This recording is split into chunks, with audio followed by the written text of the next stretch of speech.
Hey, what's up guys? So I'm trying a new way of doing things on, I guess, YouTube, and maybe I'll allow it to go over to Facebook. But this is all in an attempt because I have to edit this myself to keep things short and compressed and interactive, like this chart over here, which means nothing right now. Really doesn't mean anything right now, but I'm just trying to show people that I'm up in the thing, right? By doing this chart and this chart and this chart, but it's meaningless. However, what is important is this chart right here. This is very important. And why is that?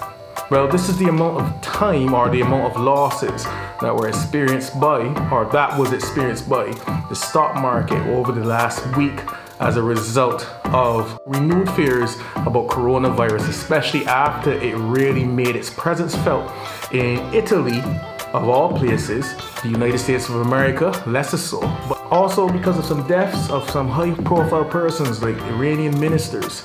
I think it was a junior minister of health, don't quote me on that.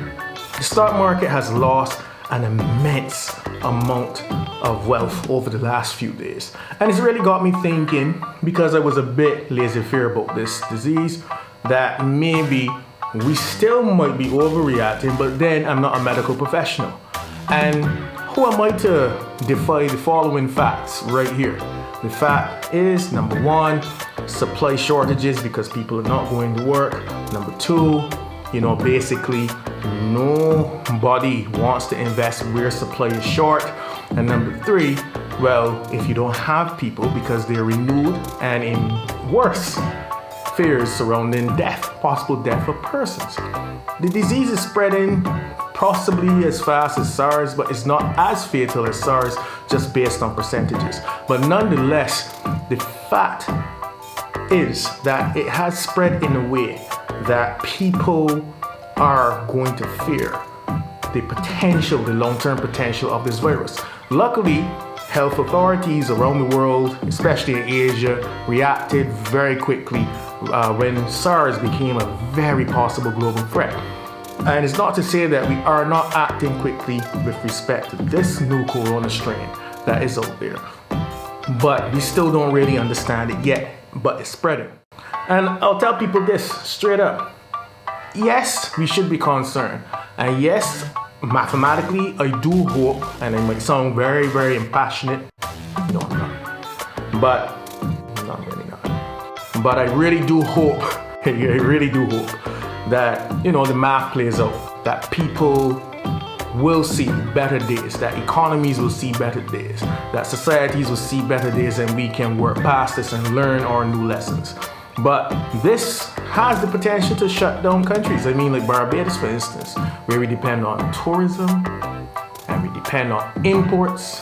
And if nobody's traveling because everybody's afraid of getting sick, then there will be no foreign exchange. Well, I'm kind of just overreacting here. But tourism spend will be down. And then if there are no imports because there are shortages in supplies, suppose there's a coronavirus outbreak in Florida, that impacts our food supply dramatically. And all of this really makes one thing, that nations do need some level of, yes, food security, but still the argument isn't strong enough in my opinion at this point. So, here's my advice. Let the health authorities do their thing, number one. Number two, take all precautionary measures. You all know this. Most of you are cleaner than I am. But number three, economic planners have to look into the long-term ramifications of not just this outbreak, but any disease outbreak that we have out there. We are a small, vulnerable society. We cannot afford to play around. Thank you for joining me. Have a great night. Bye.